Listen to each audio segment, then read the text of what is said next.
Anna Seawald, and this is Authentic Parenting, a podcast about growing ourselves while raising our children. I'm a psychologist, educator, and parent coach. And on this podcast, I explore how you can connect to your authentic self, practice radical self-care, and raise emotionally healthy children. Let's break the cycle of generational trauma for a more peaceful, kind, and compassionate world. Today, mothering challenging adult children, navigating guilt, conflict, and change. I am speaking with Dr. Judith Smith. She's a New York-based psychotherapist, author, and researcher specializing in the challenges older mothers face when parenting adult children with serious mental illness or substance abuse disorders. A professor emerita at Fordham University, she offers online support groups for mothers of difficult adult children. Her research, including her book, Difficult: Mothering Challenging Adult Children Through Conflict and Change, highlights the stories of women over 60 whose lives were dramatically affected by their adult children's struggles. Dr. Smith's work focuses on how these mothers cope with the emotional, psychological, and practical demands of being their children's default safety net. In this episode, we talk about the challenges faced by mothers of adult children dealing with serious mental health issues and substance use disorders. Why is it so difficult to find balance between supporting a child in crisis and protecting your own well-being? Dr. Smith sheds light on the unique struggles these mothers face, including societal pressure, maternal guilt, and emotional abuse from their own children. Why does the journey of helping your adult child so often feel like a no-win situation, and what can you do to cope? One unique aspect of this episode is the discussion of maternal guilt and blame and how societal expectations disproportionately place the burden on mothers to, quote, fix their adult children's issues. This episode not only highlights these emotional struggles, but also explores how these mothers can start to break free from that cycle, offering much needed validation and practical steps to protect their own mental health. It's a rare, honest conversation that directly addresses a complex, often unspoken experience. Please enjoy, and thank you for listening. Well, Judith, welcome to the podcast. Thank you for inviting me. I'm glad to be here. Yeah, this is such an interesting reach and, unique subject. No one writes about this. When I first heard about your book, I immediately said, yes, I want to talk to this person because it's a topic that no one talks about, really. Mm-hmm. And truthfully, I know someone who is really struggling with this topic. And I am dedicating this episode to her, and I am positive she's listening and she will know who she is. I want to read the title of your book first. It's called Difficult: Mothering Challenging Adult Children Through Conflict and Change. I feel like it says it all. Right? It's very self-explanatory, but I want to ask you to expand on the word difficult. I don't want people to misunderstand it. You mean a certain way. Right. So I'm a qualitative researcher, and I wrote this book based on however you start counting when I began it, a 3 to 5 year project where I did open-ended interviews with women who I went to senior centers and contacted social workers that I was interested in talking to older women, people over 60, who had adult children who they were worried about. And I didn't know what they'd be worried about. Would they be worried that they were marrying somebody outside of their faith? Would they be worried that they didn't visit enough? But in fact, the people who raised their hand and said they wanted to talk to me had adult children who had serious mental illness and substance use disorder. And these mothers didn't know what to do. I mean, they had tried everything many of them were, because one thing, if you have a serious mental illness or a substance use disorder, you can't work. It often interferes with working if you're not getting treatment. And so these kids, we'll call them kids, they could be 30, 40, 50 years old, when they can no longer afford, because they're not working, they can't afford to live on their own. So they go knocking on mom's door and say, can I come back? And what I heard from them, and everyone I spoke to had opened their doors. Of course, this is what we do as mothers. When our kids are in trouble, we say, sure, come, stay here, at least for a little while. We assume it'll be a little while. But for all these moms, it was not a little while. And what I kept hearing with them is that they were torn. They were torn in two. And they were faced with making terrible decisions or really difficult decisions. And this is what I named as difficult mothering, that they wanted so much to protect their kids, but often those decisions conflicted with their own safety and with their own mental health and with their own need for privacy and downtime as an older person. And these were really difficult situations. And they were also difficult because there wasn't government support in terms of housing for vulnerable adults, enough psychiatric beds for someone who has a serious untreated mental illness, enough affordable substance use treatment centers. So this is a difficult situation. Someone, when I first came up with the title, a colleague said, "Oh, no, you can't call it difficult, because then you're blaming the patient or blaming the client, and we can't do that." And then I thought, well, what else am I going to call it? This is a difficult situation, and that's what I'm writing about. And I now offer support groups for people who are in this difficult situation. Yeah, I want to ask about that too. So what is considered serious mental illness, right? Because you also identify that in the book. Not everybody who has mental health issues falls under that category, correct? Right. Yeah, most of us have mental health conflicts. Many, many people have seen therapists. That's not what I'm talking about. Really talking about a serious mental illness involves often hallucinations and a psychotic episode where the person really loses contact with reality. Their thought process is not rational. And also, what often accompanies a serious mental illness is something called anosognosia, where the adult child, it's a medical term that's used, I think we're more familiar with it with someone who has a stroke, where the right side of the brain doesn't recognize what the left side of the brain is doing. And most people with a serious untreated mental illness don't believe that they're ill. So the idea of taking medication seems crazy. So they do not take medication. So they will be in the hospital. They are on medication. They get better. They get stable. They come home. They feel good, and they stop the medication. And the whole cycle starts again.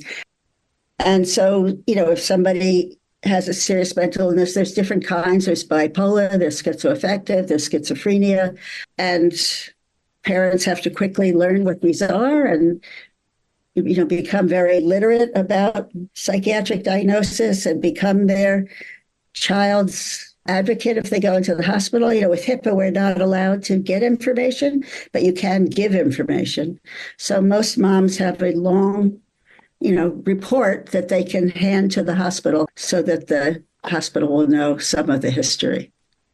So the adult children who have mental health issues, were those issues apparent when they were children as well? Or this was kind of like unbeknownst to the parent? This arose, later in life, this issue? For most people, it was a surprise. In retrospect, when people look back, they can remember, she was a really cranky little kid and she couldn't follow instructions. But for most people, and psychotic illnesses generally appear in adolescence, when people are 19 or 20 years old. So there's so many stories of, a young man or a young woman who was flourishing in school, a great athlete, had friends, and then boom, So it's terrible disappointment. It's a shock. And it takes time to realize this is not just going to go away. Some people have one episode, take medication, and they're okay. But most of the moms who I'm in contact with are living with many years of, and the horrible thing about serious mental illness is if you're not taking medication, is each episode sort of destroys more brain cells. So it becomes really worse over time. Yeah, you talk about, comparably to, mothers who had children, let's say, who were born with disabilities, cerebral palsy, or parents who have children on the spectrum, right, neurodivergent, that kind of stuff. Those kinds of parents whose children have quote unquote issues right from the birth or early in life, parents sort of accept their reality. And while they still have the issues, they cope better. They know that this is sort of their life, this is their child, and there is that acceptance maybe. And maybe not in all cases, but they cope better. Whereas what you're talking about is a lot more difficult. Yeah, I mean, I made the comparison between people who at birth have a child who the doctors within a year or two tell you this child is never going to be able to live on their own. They have cerebral palsy, they're going to need assistance. And so, sociologists call it perpetual parents. This is going to be your life and you adapt to it. But when I'm talking about this difficult situation that arises, and the people I interviewed all had adult kids. In order to be in my study, the kid had to have had some period of independence, whether it was going off to college, moving out for a job. So the parents thought, okay, he's on his way. She's going to be okay. She's going to college. We've made it. And then she's back and the problems are right in your living room. And it's, of course, hard for a parent to reject, deny, not to house their child who is, jobless, has no financial means. And, because there's this maternal guilt, right? You say in your book too, once you are a parent, you're a parent forever. Once you're a mom forever. And you also say parents have two jobs. Could you speak to those two jobs? Right. Yeah, I think this is what makes parenting of all adult children hard. I mean, actually, when I started my study, and once I'd come up with the name, and I live in a New York City apartment building, and I'd say, oh, I'm interviewing moms of difficult adult children. Everyone said, interview me, because it's hard to be a mom of an adult child, because we do have two jobs. One is, as you say, to be there when our kids are in crisis. That's what we do. Your daughter's having a divorce. You're on the phone a lot more. You say, if you want to come here, if you need money. So our job is to be there in crisis. And our other job is to launch our kids into independence. So those are two different things. So when your child comes to you and says, Mom, I can't make it. I need to come home. All parents are conflicted. Am I enabling her, which is a word I really don't like, but it's really every parent struggles with, am I blocking their independence if I help out? And that's a struggle that every parent experience all the time. Do you help out with their buying a house? Do you use your contacts to help them find a job? I mean, we make these decisions over and over again with very, very healthy kids. And when your adult child is seriously ill or has a substance use disorder, this becomes much more complicated. And we also have so many neighbors or family members who say, kick him out. You're not helping. Let him hit rock bottom. This is not useful. Why do you let him stay there? You're putting yourself in danger. So everybody has their opinion. And most of it is advice that the moms that I talk to don't feel they can follow. Yeah, because of that maternal guilt? Or do they think they brought this problem?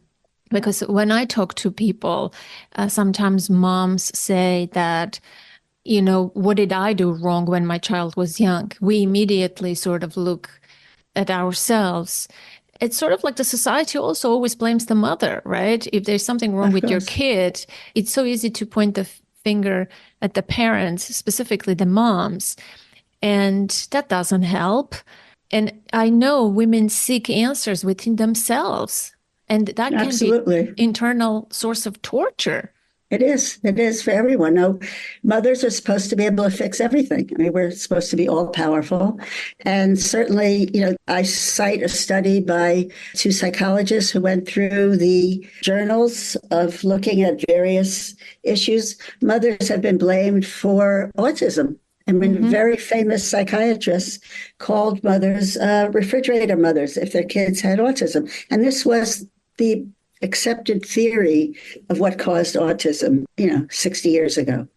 So mothers are held responsible for everything. And if their kids are poor, if their kids aren't doing well in school, it's the mother. For causing the problem and fixing the problem. And if you don't Right. fix the problem, it's still your fault. So there is this vicious cycle of... Actually, in the United Kingdom, for adolescents, if your kid was acting out, stealing, and the police were called, often what happened is the mother got fined and sent to a parenting group. So this belief that it's the mother's fault, go to a parenting group, rather than there really are, and more documentation, there are very aggressive kids, who mothers cannot control and need help. And they need help with their kid. They don't need to go to a parenting class. I know. I mean, I work currently with a woman like that who has difficult children, but they are young. But even being young, they exhibit severe issues that Right. no sane parent can handle those issues and Right. stay sane, right? Parenting is a difficult job, and it's very difficult for moms specifically, right? I don't know. And you don't write about that, and I'm not going to put you in a position comparing moms with dads and that kind of stuff. But observationally, it feels like it's always everything falls on the mother, right? The responsibility. Right. Even if they choose to move in with a parent, they always choose the mother, while the father might be still alive and, capable, that kind of stuff. It's an interesting phenomenon, and perhaps a deeper one, because we as women also tie our own worth, sometimes identity, to mothering our children. Absolutely. Right? And there is that element of self-blame as well. Mm-hmm. Can you talk about like that as well? Well, to your first point, I did not interview dads, so I'm not an expert on it. But the women who I did speak to, many of them said, those who were still married, that their husbands processed this difficulty in a different way. As one mom said, he doesn't bleed from the inside because of this. He's able to keep a sense of humor. He's able to talk to the daughter with a lighter tone. And she felt he wasn't suffering on the same level that she was. And I think, when we become mothers, it's a wonderful, powerful experience to watch a child grow, to be part of that, to feel like you really can make an impact. And, we really do find our identity around our kids. And whether this is all parents, the few studies that have been done on older people and their adult children, those parents whose adult kids are not married, haven't finished school, are depressed, are divorced, those parents are more depressed and more ambivalent about themselves and their kids. So we are as happy as our least happy child. That has actually been proven statistically, that our identities as mothers are affected by how well our kids are doing. I know if you go to the supermarket, if you go to a wedding or wherever you go, and everyone says, how's Susie? How are the kids? And there's the assumption that it's all, you could just say, oh, she's great. She's going to college. She has 3 grandchildren. But for those moms where the adult child is in a state mental hospital or is in jail, what do you say when you're in the supermarket? And you just say, oh, he's going through a hard time. You have to, part of what the moms in my groups do is try to help each other figure out, what do you say to well-meaning neighbors, well-meaning friends. And many people stop talking to their own families about this because, first of all, people get bored with it and they want you to fix it. And their advice is no longer helpful. And I think what the moms who come to my groups feel, there's such a sense of relief to be in a room with other people who are experiencing the same thing, who really get it, who understand what it's like to have to fly across the country when your child has just jumped on a train because she's in a manic episode, get her out, see what's happening in the prison or see what's happening in the mental hospital. The women don't look at each other as if they're, crazy for having flown to California 5 times to make sure their child is okay in a state mental hospital. So, but I think it's very hard to really understand this when you're not in it. And I think, my book also has 3 parts, one of which is taking, change, but not change in terms of cutting off, because there were a couple of people in my study who had to really cut off. One mom literally moved to another state because she couldn't bear living she lived in a small town and her daughter was homeless and she couldn't bear seeing her daughter in the community. So she moved out of state, but she still found a way. She would get in touch with the homeless shelters. She knew people in the food banks. So she always found a way to keep an eye on her daughter. But most of the moms who I have met, even if they have to evict their child because their child is physically violent to them, has threatened to, hurt them, to destroy their homes, these moms still are concerned. And, it's very hard to cut off from your own kid. Yeah, I would imagine that, because your own guilt, how can you live with yourself, basically, right? If you do that, knowing that your own kid is on the streets or they are struggling. But that's where the lack of societal support. One country, Sweden, provides very different kinds of support for people. Even if you're still using drugs, there's housing for you. In our country, if you're actively using drugs, there's no housing. You're not allowed into a supportive housing place if you're smoking cigarettes. So we don't have the government support. So you are alone in making the decision. And to make the decision to have your child on the streets is a terrifying decision. But it's one that some people have to do because of their own safety. Sometimes it's go ahead. But how much does a parent feel responsible for their adult child? Like how long, right? It seems like there should be some kind of stop, some kind of boundary for your own mental health, for your own well-being, right? It's like, I don't know, where is that line? And of course, every case is probably different. Some people support their children even financially, and they decide no longer I'm going to do this. But then they feel guilty because if the child has mental health issues and because of that, they're not capable of finding a job, sustaining a job, then the parent supports that child, right? And then if the parent, specifically the mom, let's say, decides to cut the financial support, she's faced with the reality, what if my child can commit suicide or do something or go off the deep end? Then that's a worse case scenario. Then how can I live with that choice? So there is that ambivalence that you talk about. And I want you to talk about that more, because there is no right decision, right choice. No matter what you choose to do, there could be dire consequences. Right. And just in terms of when does this end, I found that it doesn't end. And as one is, I'm talking to older people, and the moms, as they go into their 80s and 90s, really become concerned with what happens when I'm gone. That's sort of the final stage parenting, of mothering adult children, and particularly difficult adult children. People who have resources can set up trusts for their kids. So you can have a bank that will be monitoring, giving out the money. But most families want somebody who will have more of a personal overseeing.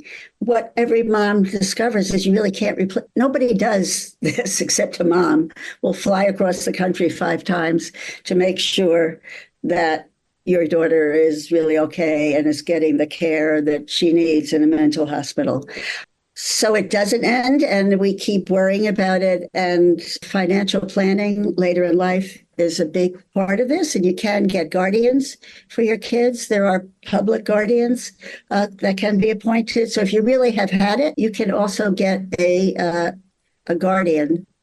The state will appoint somebody else to be a guardian for your adult child. In terms of the financial support, it's important to know about something called Social Security insurance, that if you have a documented mental illness or a documented substance use disorder, federal government will provide the person, acknowledge that they're not able to work, and give them a Social Security insurance. And this is linked to healthcare insurance. So it's really important, if you're in this situation, to help your adult child apply for SSI. You may get turned down the first time, but if your adult child has a documented illness or a substance use problem, they will get it. You may have to try a couple of times. And this is a really important piece, because once you have SSI, it does allow you to use that for a rent voucher, not in a fancy place, but it provides many benefits. Not enough, but it's a beginning. And it's really something everybody should be doing if you find yourself in this situation. Let's talk about the ambivalence. Yeah, right? Ambivalence, right. Yeah. I call it torn in two. There's Rosita Parker was a British psychoanalyst who really talked about ambivalence of mothers with young children. And these are healthy kids that, we're expected to really love being a mom, yet it's boring, it's frustrating, it's lonely. And so mothers during their day have many mixed feelings, and they may really at moments hate their kids for making them be in this situation. So Rosita Parker wrote about how moms are torn in two because they love their kids, but they also have some negative feelings. And because our society doesn't want to hear it and thinks you're a bad mom, if you have these darker, some psychologists have called the darker side of mothering, having negative feelings about your kids. Because we're supposed to squash that, it really makes mothers very depressed and very stuck. I found this certainly with mothers of adult children who had many, many problems. I mean, the conflict is it me or them? Whose needs take priority? One mom I met at a senior center, she had just gone to seek legal advice. She wanted to evict her daughter, who was 50, and her grandson was living with her. She herself was in her mid-80s, had just gone to the doctor, and he said, your blood pressure is going to kill you. You've got to eliminate the stress. And she knew very well what the stress was. Turn your head, and there's the daughter and grandson who both had bipolar disease living in her house. So she said, what do I do? Is it my health or their well-being? They're not ready to stand on their own yet. And I knew after I interviewed her that my guess was, she said, I'm at a crossroads. I don't know what I'm going to do. Whose needs come first? And I suspected that she'd make the decision to keep her kids in the house. And I did follow up with her a couple of years later. And eventually her daughter had been able to get the strength to move out, and she and her grandson were living independently. But this sense of whose needs come first, and then how can I tolerate my adult child being so disrespectful to me, being aggressive towards me? The thing about having a child who has serious mental illness or untreated substance use problem is these young men and young women who might be 30, 40, 50 can be sometimes very nasty, very aggressive, will attack their own parents, which is something nobody wants to let anybody else know how. And part of moms and dads in this situation who are living with their adult kids who have mental illness and substance use problems, who are attacked by their adult kids, this is all falls into the category of elder abuse. So we're talking about people who are 60, who their 40-year-old child is attempting to strangle the mom when she's in a psychotic episode, trying to set the house on fire. This is elder abuse. But so many cases of elder abuse don't get reported, and partially put yourself in the mom's position to have to call the police, and all your neighbors know that the police are coming. Why did the police come? And you said, well, my daughter attacked me. I mean, that's like what did you do that your daughter would attack? Which is what most people would think. What kind of mom are you that your daughter is attacking you? So much of these problems are not reported. And then it becomes more and more dangerous to be living in a situation with a man or a woman who's out of control. And, as the mom, we know even with little kids, but with older kids, when the child is upset, they take it out on their mom. And that's the closest person. And that's what happens in this situation. So it can become very dangerous. And people should know that elder abuse help is a place you can turn to. Mm. And they're not necessarily going to say, kick out your child. They're going to help you to learn how to set boundaries. And there are also legal ways you can protect yourself. There's something called an order of protection, which you use within your home. There's also a legal order of exclusion, which means you can get the court to say your adult child has to move out. And that takes time. It's important to know if you have let your son or daughter move in with you, within 6 weeks, I think in New York it is, they get tenants' rights. Oh, so really? Yeah. So you can't easily evict them. They become like tenants who have, I think, 3 months for you to give them an order to leave. So for some people, that's scary to just tell your child, I'm evicting you in 3 months. But if you work with it, and every state has a state board of aging that you can contact, which will help you find who's doing elder abuse work. And you will get sometimes long-term counseling. I mean, nobody is ready to take these actions right away, but you really can be helped to slowly set boundaries, slowly get sublegal support to make sure. I mean, there's financial abuse, there's physical abuse, there's verbal abuse. The most common is verbal abuse. There's sexual abuse, but that happens very infrequently. But really, the verbal and emotional abuse is much more common, and it feels awful to any parent. But you can get help to learn how to set some boundaries and, use the courts when necessary. Could you speak about what emotional and verbal abuse may look like? I think this is an important aspect of this conversation because in our society, we tend to minimize, not name things by their own names. Oftentimes, right, you wouldn't even call it an abuse. Even in domestic violence situations, oftentimes when I work with people, I say, well, that seems like that's abusive, right? Or I was talking to a friend just the other day. I said, what your ex is doing is total abuse, emotional abuse. And she said, what are you talking about? I thought he was a narcissist. It was his personality. And so I think we're not aware. We don't know. Even when we experience abuse, people tend to minimize because they feel ashamed that they might be causing it. I think it would be helpful for you to, speak a little bit and give the listener some understanding what verbal abuse may look like, what qualifies, and emotional abuse. Because physical abuse is like so clear to everyone, right?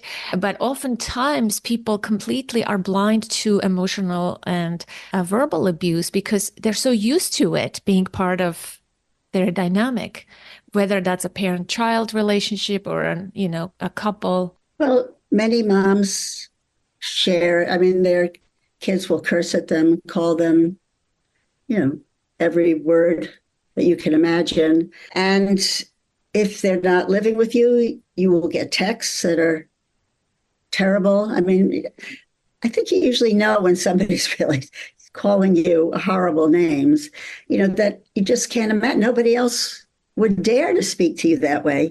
And I think many moms say it's his illness. I mean, part of the way people make sense of it is say, that's not him speaking, that's his illness. And in some ways, that's true. It is when the person is psychotic and enraged and powerless that they're speaking that way.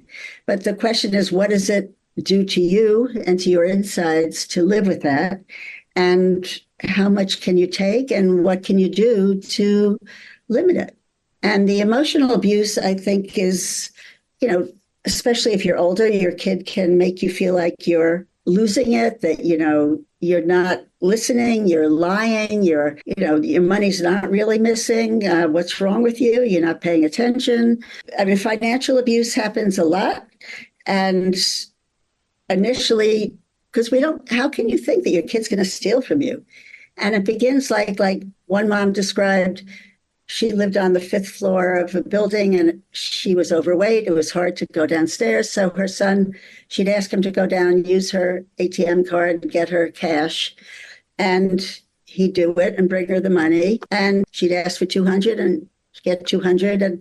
But then she'd look at the receipt and he'd actually taken out 220, And at first you think, oh, what? And where did that $20 go? And you can't believe that your adult child is doing this to you.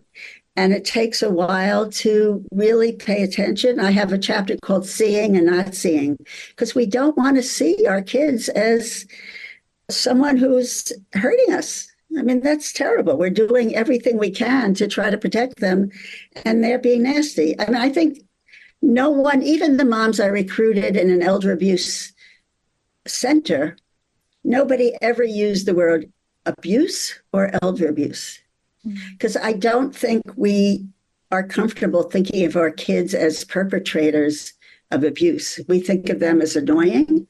We think of them as aggressive, but not someone who's out to abuse us. And probably the same with your friend with the husband, that, he has a problem, but the sense of a willfulness doesn't go in sync with somebody who we think we love and has loved us.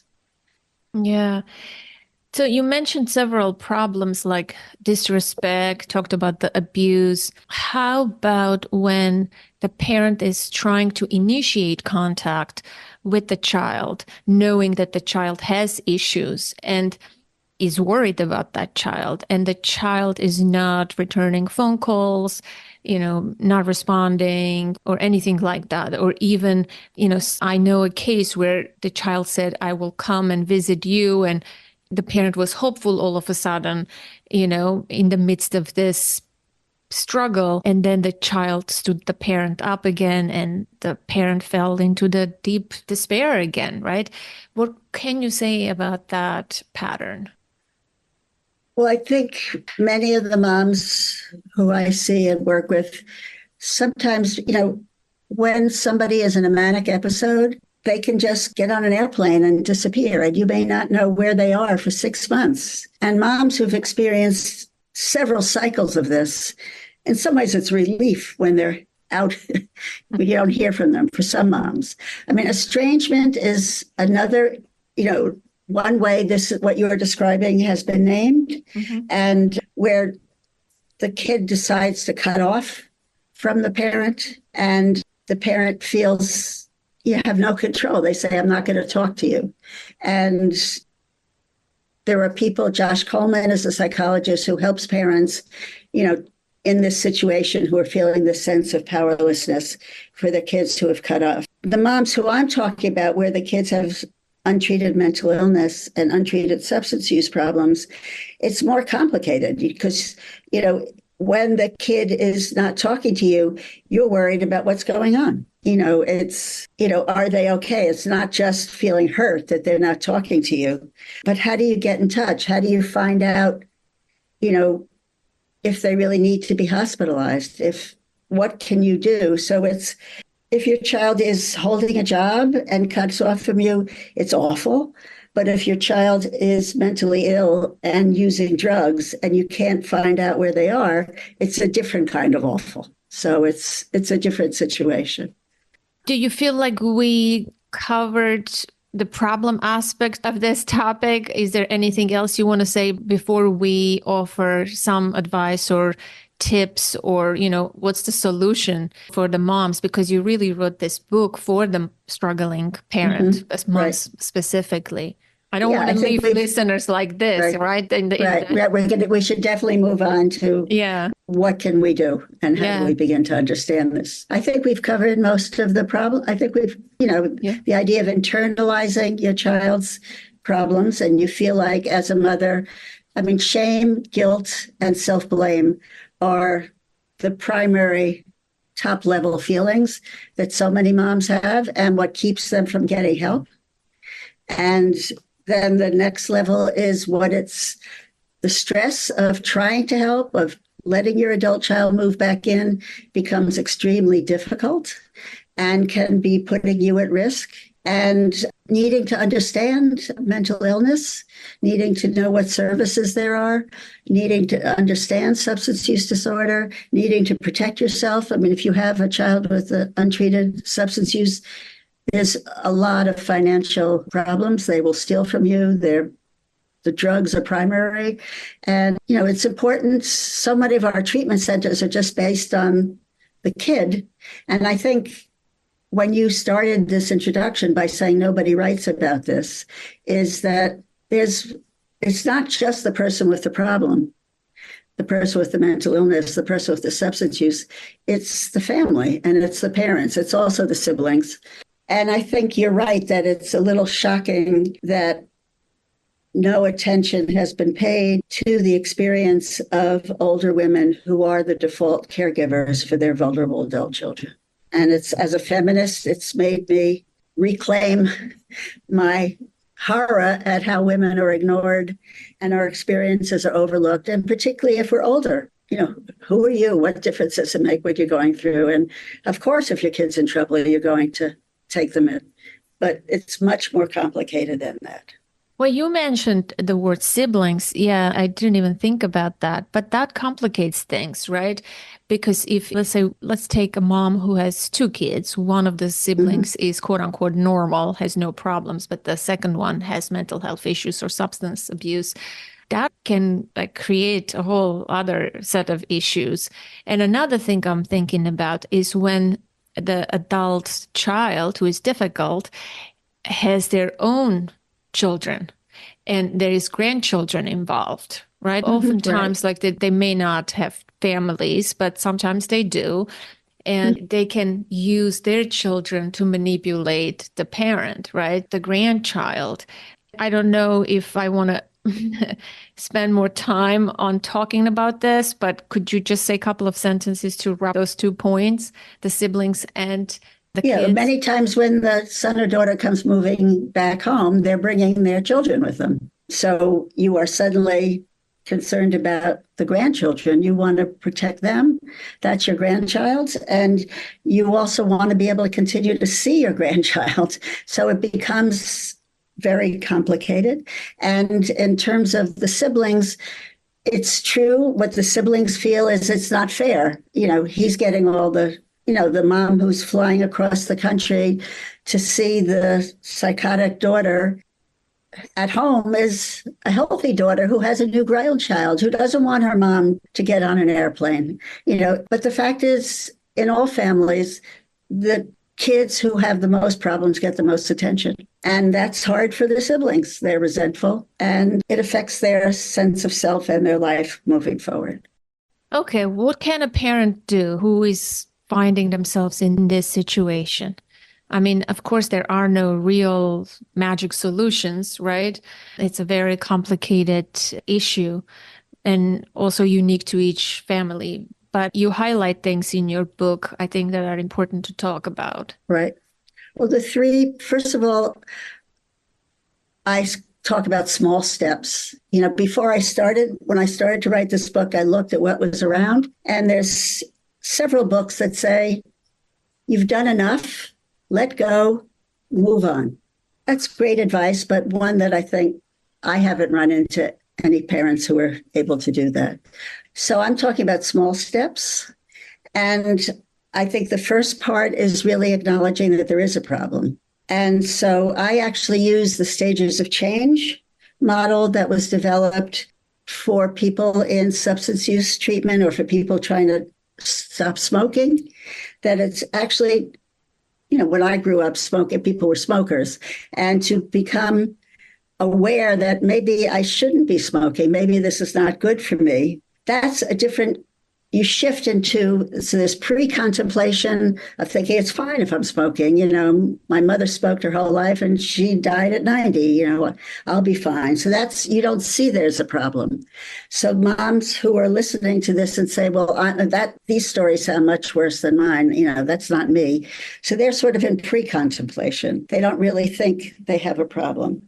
And then when you begin to acknowledge, and I think people who read my book, you see yourself in the stories of the women the book is all based on stories of the women who I spoke with. And if you begin to say, oh, that's a lot like Susie, yeah, that's what Susie really does. But so you begin to say, this is really uncomfortable. I'm not so okay with her continuing to live with me. Things have to change. So then you're in contemplation. You're beginning to acknowledge that this is not okay. I can't keep going on to my 70s and 80s with things being just the way it is now. And then you begin to look at what's out there and what you can do and where you can get help.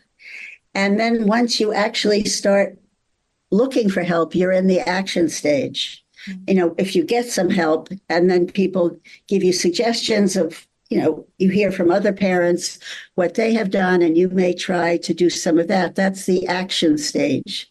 And then there's, as in smoking or stopping with drugs, it's very hard to do. So often you revert back.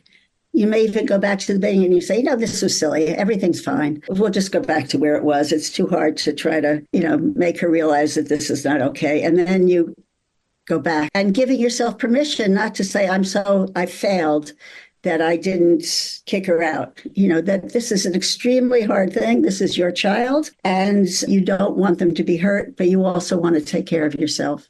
And the three things that I recommend in terms of taking care of yourself, the most important and the most effective is social support. And that doesn't mean your mom and your sister. It's social support with other people who've experienced the same issue.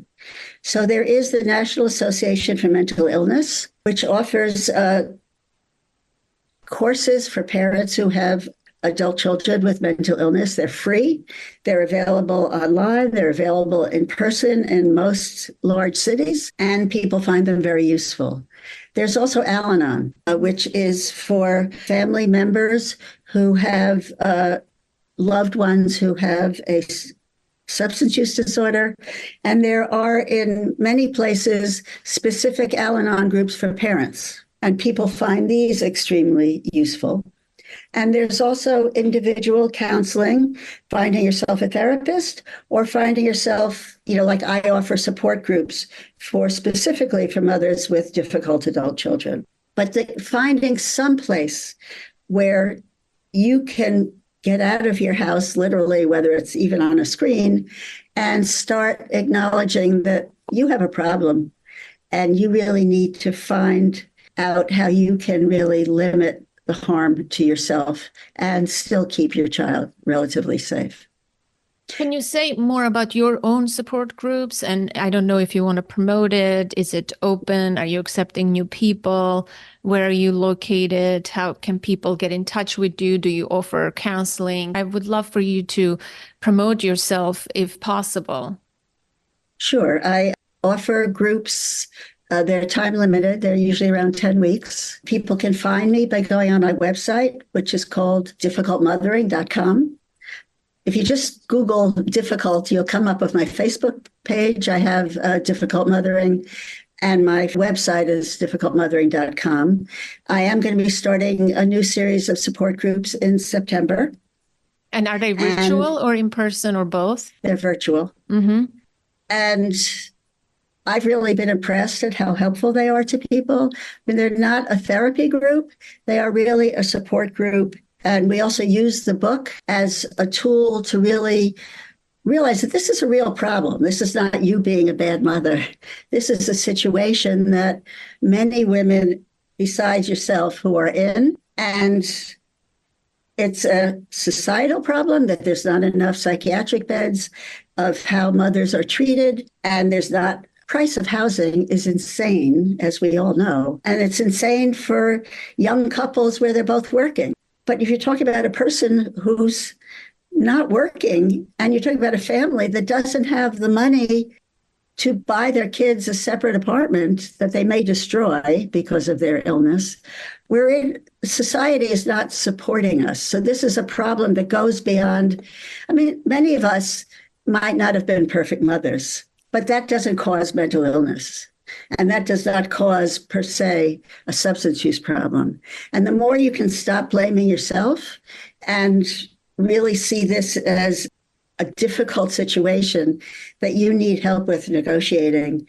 So I've really been impressed that how the group really helps people, that they feel such a sense of relief, such a sense of not being alone. And gradually, as you say, there's no one right answer, and each person has to find their own way of doing things. And I think being able to be in a safe space with other people who are struggling with this, first of all, allows you might be able to be more compassionate to someone else who's in this situation than you are to yourself. You think, why is she letting this happen to her? You can't, she's too old to be living like this. And then you realize I'm living like this, and what can I do? Are the groups small? How many people are in the Yeah, group? they are small. They are small. They're no more than 10, and usually they're around 8. Are the groups paid?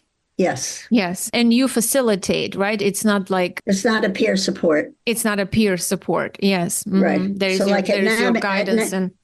Right. At NAMI, there's also a facilitator, but it's a peer who's been trained to lead the groups, and they're excellent. But I am a psychotherapist. I'm a PhD licensed therapist. I'm old. I've been working for a long time.